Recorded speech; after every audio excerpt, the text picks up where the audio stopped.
Okay, so I want to talk specifically about a spot on a lot of horses where this flag can be extremely hard for them to get comfortable with.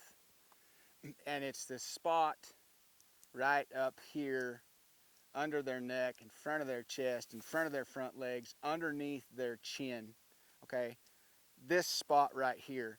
Now, this whole spot, let me turn this horse sideways for the camera.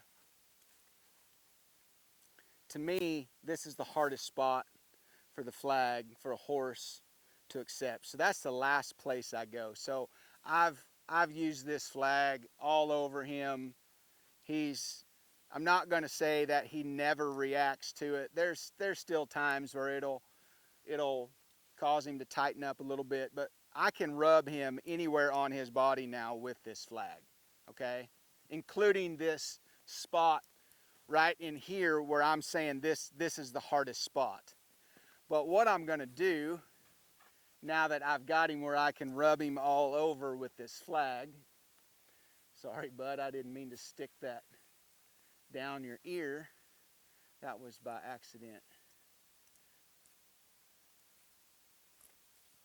What I want to do is I'm going to get him moving, and I'm going to work this spot while he's moving. Now, depending on the horse, okay, if they're still pretty bothered by this spot, then I'm probably going to get them a little bit further away from me. But I'd like to get to a point where I could come from the ground up to this spot and it not bother them while they're moving, okay? Again, this just makes it easier for me while I'm riding them.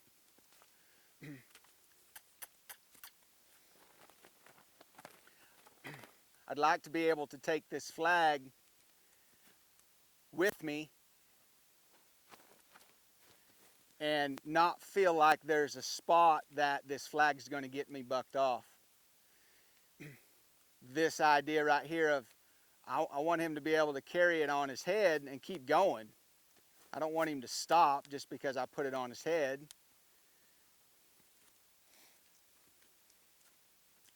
So I'm going to go back to this spot I was talking about. And again, depending on the horse, if they're really, really bothered by this flag in this spot, I'm not just going to start this process right here and do it until they're not bothered anymore.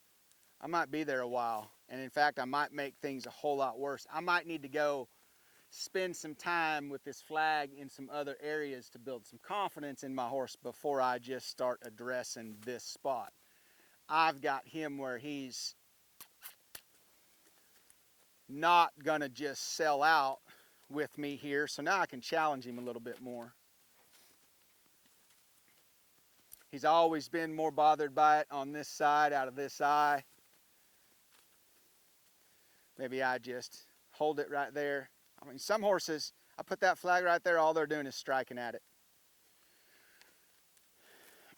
And if I put it in that spot and they kick at it with a hind foot, trying to cow kick that flag in that spot, that hind foot's probably going to get closer to me than it is that flag. So I need to be aware of all that. I'll put it up here on his forehead and say, all I want you to do is just keep going. Take it away. I'll come back to his forehead. Didn't ask him to stop. So that's going to be a tough one right there. If I have it on his forehead, I'll get just a little bit shorter here with my lead rope. So check this out. So I'm going to come from behind his eye and work my way up to his forehead. That's one thing. But if I come from out here where I'm coming in front of him to his forehead and asking him to walk to it, to walk into it, that's a tough one. But I'll promise you, if you can get them where they could get to a point where it didn't bother them, again, you're just getting them a little bit more prepared for you to ride. I like to think of it this way. Every time I challenge this horse's train of thought of being bothered by one specific action that I'm doing, and if it's this right here coming in front of his head to his forehead, if that bothers him, then while he's working on that, he's getting better at learning how to turn loose of his fear in other places as well. So it's not that I'm trying to get him, I'm not just trying to get him comfortable here, I'm not just trying to get him comfortable here, I'm trying to get him better at being pushed outside his comfort zone to a spot where he's bothered, and then finding his way back to his comfort zone regardless of what I'm doing with him. Okay, that's the process I want my horses to practice, and horses that are good at that process are a whole lot safer to be around.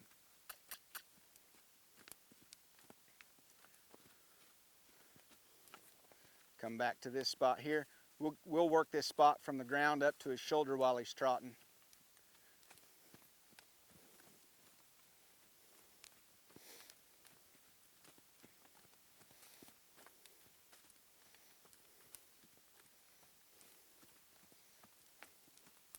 Good job, bud.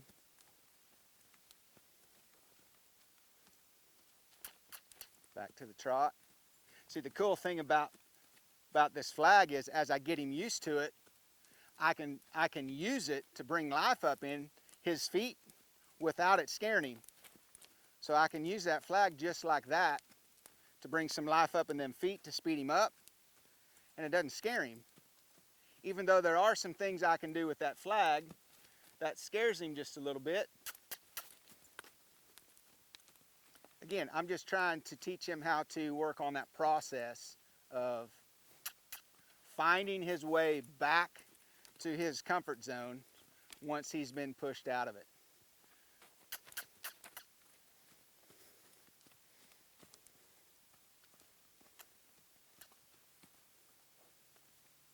That's tough when that flag has that eye covered completely and he can't see out of it. There we go. That is not an easy task for a horse. And again, the more speed I bring up in his feet, the harder it is for his mind to deal with. Okay?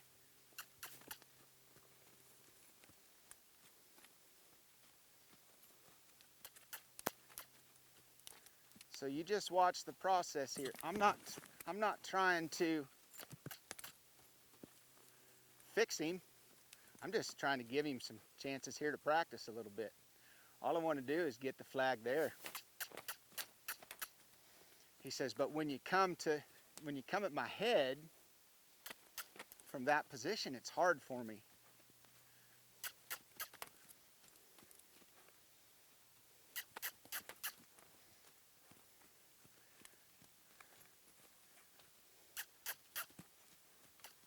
So like everything else, you just give him a chance to practice. Now what was different that time? He never slowed down from a trot.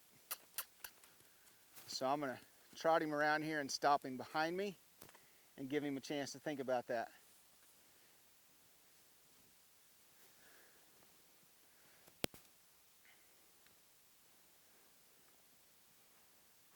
So I never got after him when he would spook at the flag or he'd slow his feet down.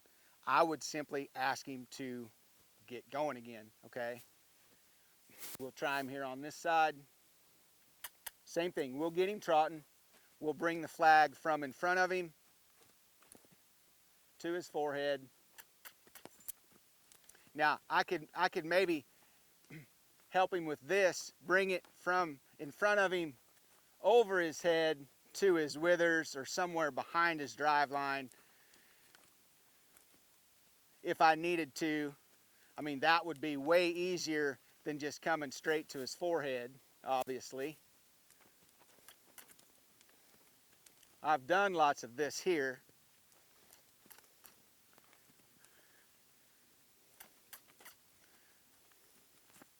What I've got to be able to do is control where the end of this stick goes so I don't stab him in the eyeball. If I stab him in the eye, then I can't really get after him if he's a little gun shy about this coming at his forehead.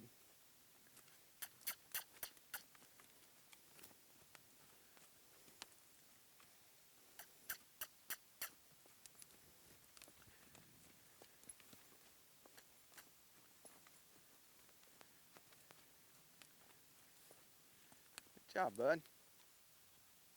Now I'm going to do this one side, his right side, his off side one more time.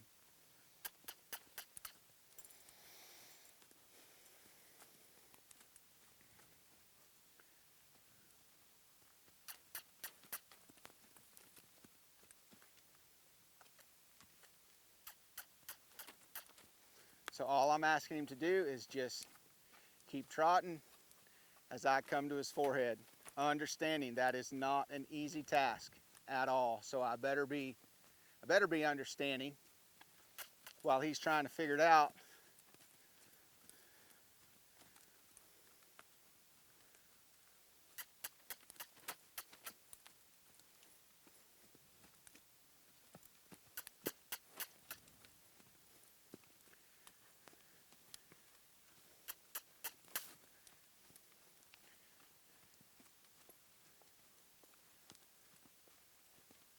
And that time he kept trotting for a few strides. So I'm going to come from here. I'm going to get to his forehead. And I'm going to ask him to trot around here a full circle with this flag on his forehead.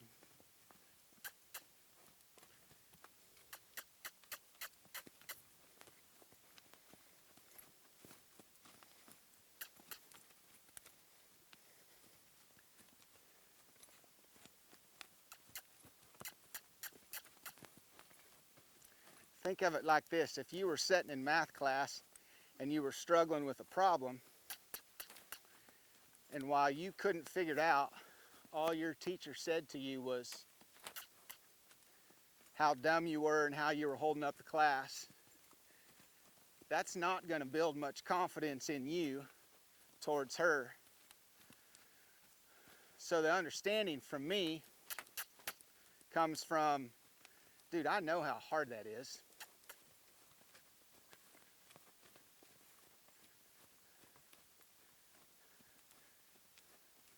Now that's all I was asking for, him to trot a full circle with that flag on his nose. Wasn't perfect by any means, but you can see how that pushed him outside his comfort zone and how it gave me a chance for him. Again, this isn't specific to him, the flag in his forehead. It is specific to the process of me pushing him mentally outside his comfort zone.